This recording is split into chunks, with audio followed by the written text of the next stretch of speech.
वज़ीर-ए-आला Sindh justice मकबूल बाकिर की हिदायत पर शजरकारी मुहिम का आगाज।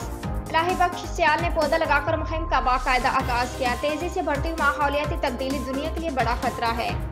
कराची निगरान वज़ीर-ए-आला सिंध जस्टिस मकबूल बाकिर की हिदायत पर मोरडू मीरबहर टाउन में तमाम पार्कों, स्कूलों, प्ले ग्राउंड, ग्रीन बेल्ट के अतराफ हरे भरे दरख्त लगाना और पार्कों में हरियाली शहर की ज़रूरत और हमारी तरजीहात में शामिल है और हम कोई समझौता नहीं करेंगे। ये बात म्यूनसिपल कमिश्नर इलाही बख्श सियाल ने पौधा लगाकर शजरकारी मुहिम का आगाज करते हुए किया। उनके हमरा senior account officer Mohsin Ali Jagrani और डायरेक्टर पार्क्स फहीम जमाल भी मौजूद थे। उन्होंने कहा कि माहौलियाती तब्दीली आलमी खतरा है और ज़रूरत इस अमर की है कि हम भरपूर शजरकारी करते हुए हरियाली लाकर इस खतरे को कम करने में अपना किरदार अदा करें। उन्होंने कहा कि हम कोशिश कर रहे हैं कि पार्कों की हालत को तज़ीन और आराइश और मुख्तलिफ अक़साम के दरख्त लगाकर मयार के मुताबिक बनाएं ताकि आने वालों को खुशगवारी तब्दीली का एहसास हो।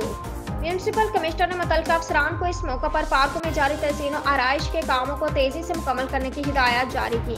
पौधा लगाने के बाद आखिर में मुल्क की सलामती के लिए दुआ भी की।